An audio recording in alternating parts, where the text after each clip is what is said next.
di rumah? Tadi saya telah explain secara teori lah pasal alat bantuan tadi kan. So semua orang mungkin tertanya-tanya alat bantuan macam mana yang dibayangkan lah So ini adalah antara alat bantuan yang kita OT cadangkan lah kepada pesakit. Ini antara contoh yang paling famous lah. Ini adalah long handle brush. So mana-mana pesakit yang nak mandi sendiri tapi dia tak boleh nak perform. Kan? Misal kata tempat yang jauh lah. Macam belakang badan macam ni kan. So buat macam ni. So inilah dipanggilnya long handle brush lah. Okay. So ini membantu pesakit boleh mandi sendiri. Okay. So yang seterusnya, ada kala pesakit suka nak sikat rambut sebab keadaan macam kawasan yang terlalu jauh lah. Okay. Contohnya macam rambut kita. Okay. So ni dia punya bentuk ni panjang juga and then pemegang dia besar.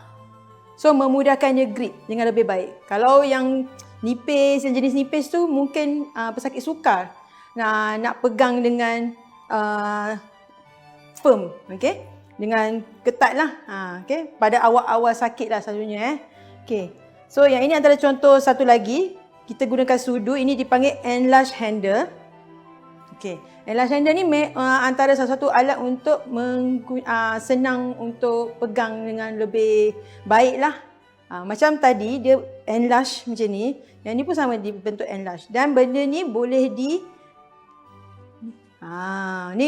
universal sikit, multi purpose sikit.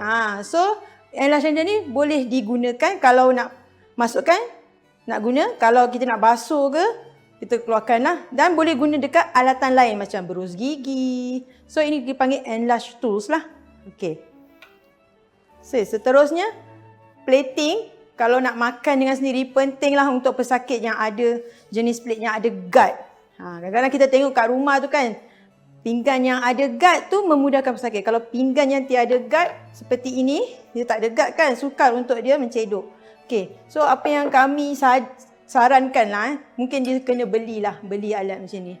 Okay. Alat macam ni yang pinggan yang ada guard dekat tepi ataupun kami kat OT ada lah juga peralatan macam ni kan. Kita panggil plating guard macam ni and then kita letak pada pinggan dan adalah plating guard kat sini yang boleh dibuka dan boleh keluarkan.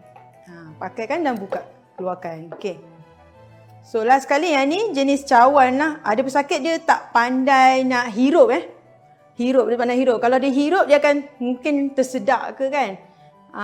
Takut ataupun dia tak pandai nak macam nak mengagak pergi ke mulut.